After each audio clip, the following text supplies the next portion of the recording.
Assalamualaikum warahmatullahi wabarakatuh. Halo anak-anak, berjumpa lagi bersama saya Bu Arum.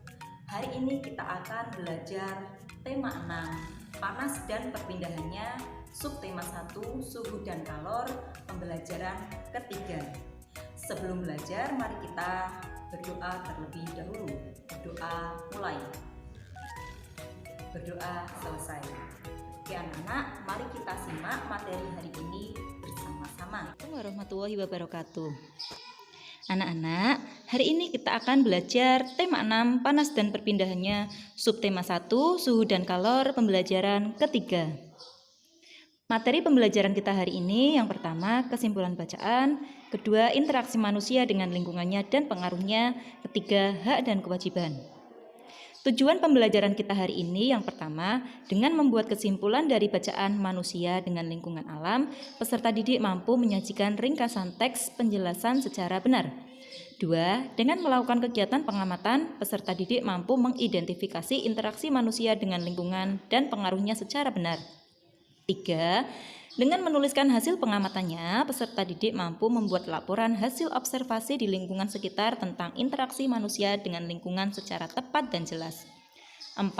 Dengan kegiatan berdiskusi, peserta didik mampu menjelaskan makna hak sebagai peserta didik dan keluarga negara secara benar. Nah, anak-anak, buku merupakan salah satu media cetak yang menjadi sumber informasi yang paling sering digunakan masyarakat hingga saat ini. Apakah kamu memiliki buku serupa dengan buku gambar di atas? Ya, buku itu biasanya buku ilmu pengetahuan yang berisi informasi tentang peristiwa alam yang terjadi di sekitar. Selain terdapat teks penjelasan, di dalam buku itu juga terdapat gambar-gambar yang mendukung penjelasan informasi yang diberikan. Gambar-gambar tersebut juga membuat buku itu semakin menarik bagi pembacanya. Perhatikan kembali gambar pada buku tersebut. Dapatkah kamu menceritakan gambar-gambar di atas? Tahukah kamu bahwa matahari adalah sumber energi yang tidak pernah habis dan diperlukan oleh seluruh makhluk hidup yang ada di bumi, termasuk masyarakat Indonesia? Manusia dan lingkungan sekitar memerlukan sumber energi panas untuk kelangsungan hidupnya. Nah, berdiskusilah bersama dengan temanmu, usaha-usaha apa saja yang dilakukan manusia untuk memanfaatkan energi panas dari matahari.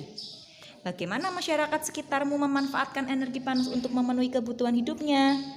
Apakah energi panas diperuntukkan bagi semua orang? Bagaimana usaha manusia di sekitarmu untuk memenuhi kebutuhan hidupnya? Untuk memenuhi kebutuhan hidupnya, manusia harus berhubungan dengan lingkungannya. Dalam hubungan dengan lingkungannya, ada peristiwa saling mempengaruhi satu dengan yang lain.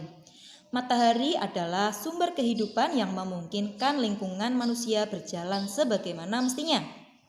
Lingkungan manusia terdiri atas lingkungan alam dan juga lingkungan masyarakat. Lingkungan masyarakat tempat tinggal dipengaruhi oleh kehidupan ekonomi, sosial, dan budaya.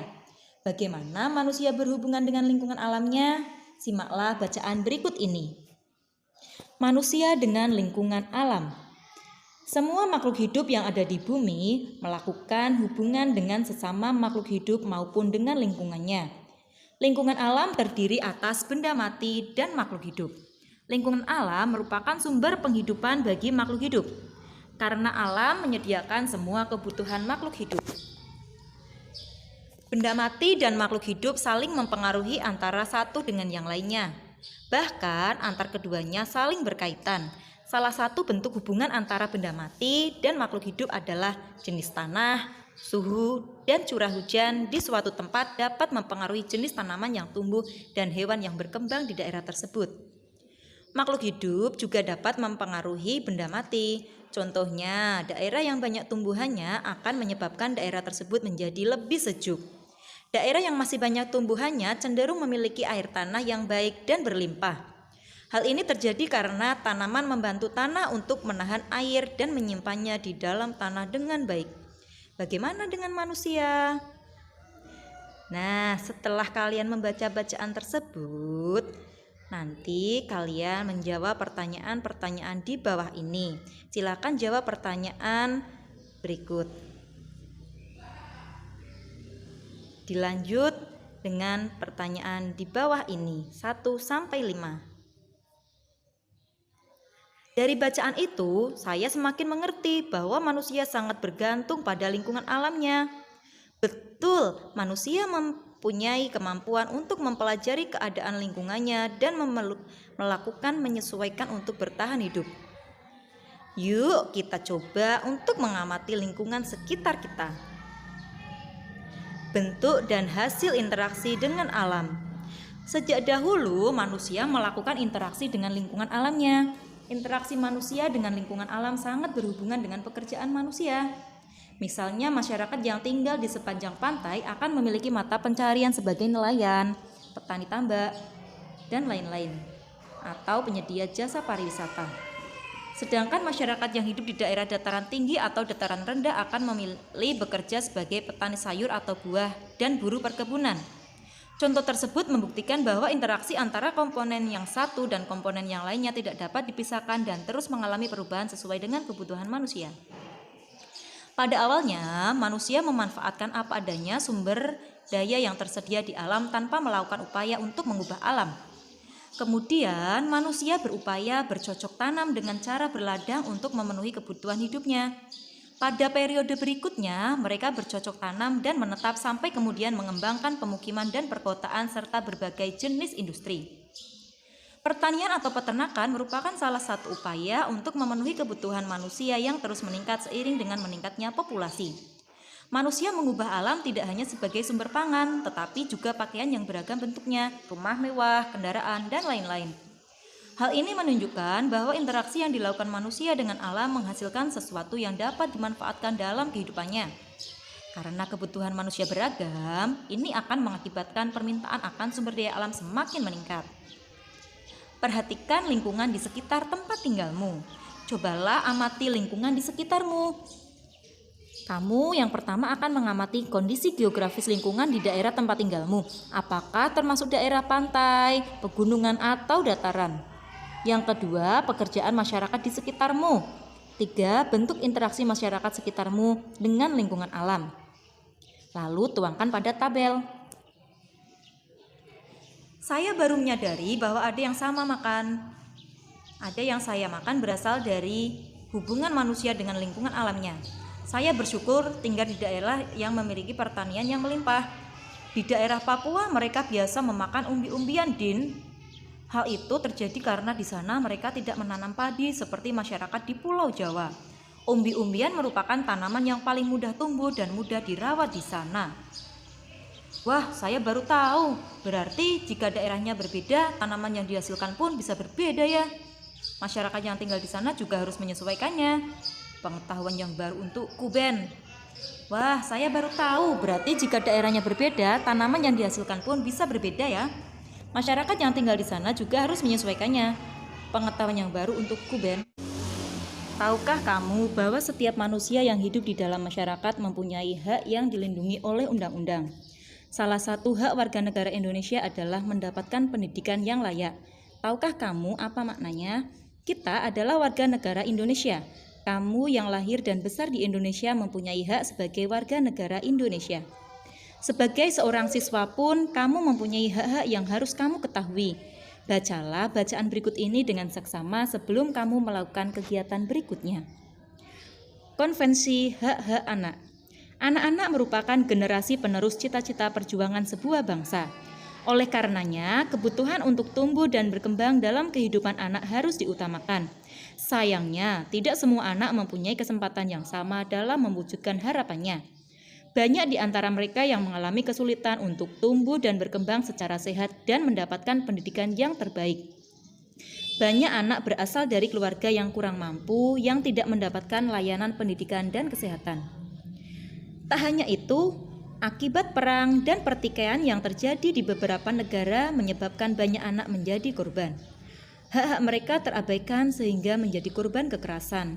Oleh karenanya, Perserikatan Bangsa-Bangsa (PBB) mensahkan Konvensi Hak-Hak Anak (Convention on the Rights of the Child) pada tanggal 20 November 1989.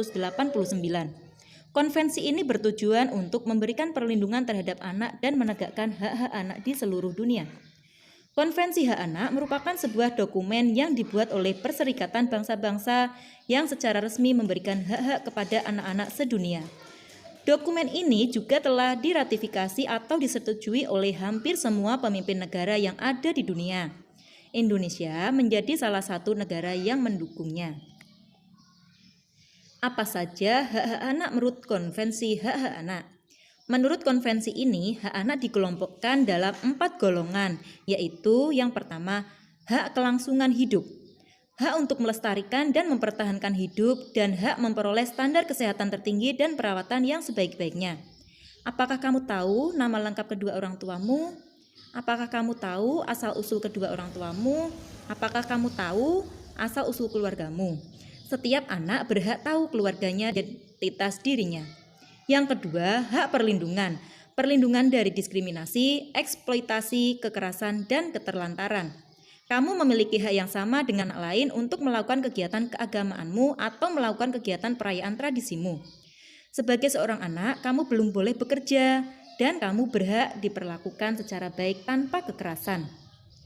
Yang ketiga, hak tumbuh kembang, hak memperoleh pendidikan, dan hak mencapai standar hidup yang layak bagi perkembangan fisik, mental, spiritual, moral, dan sosial. Kamu memiliki hak untuk sekolah, mendapatkan tempat tinggal, mendapatkan makanan dan minuman yang layak. Hakmu adalah bermain dan mendapatkan istirahat yang cukup. Karena hal itu diperlukan untuk pertumbuhan dan perkembanganmu sebagai seorang anak. Yang keempat, hak berpartisipasi, hak untuk menyatakan pendapat dalam segala hal yang mempengaruhi anak. Kamu mempunyai hak untuk mendapatkan informasi yang sesuai dengan usiamu. Kamu juga berhak untuk memberikan pendapat jika itu berhubungan dengan kehidupanmu sebagai seorang anak. Selanjutnya, hak-hak seorang siswa. Setiap warga negara mempunyai hak yang sama untuk memperoleh pendidikan. Setiap anak yang menjadi warga negara berhak atas kesempatan untuk mengikuti pendidikan. Hal ini sesuai dengan Konvensi Hak Anak yang ditandatangani pemerintah Indonesia. Setiap anak di Indonesia memiliki hak untuk memperoleh pengetahuan, kemampuan, dan keterampilan yang akan membantunya menjadi warga negara yang mandiri di kemudian hari. Setiap anak yang belajar di sebuah lembaga pendidikan, baik formal maupun tidak formal, disebut sebagai siswa. Setiap siswa yang belajar di sekolah mempunyai hak-hak yang sama. Menurut Peraturan Pemerintah Nomor 28 Tahun 1990, yang dimaksud dengan hak-hak siswa adalah hak untuk 1. Mendapatkan perlakuan sesuai dengan bakat, minat, dan kemampuannya.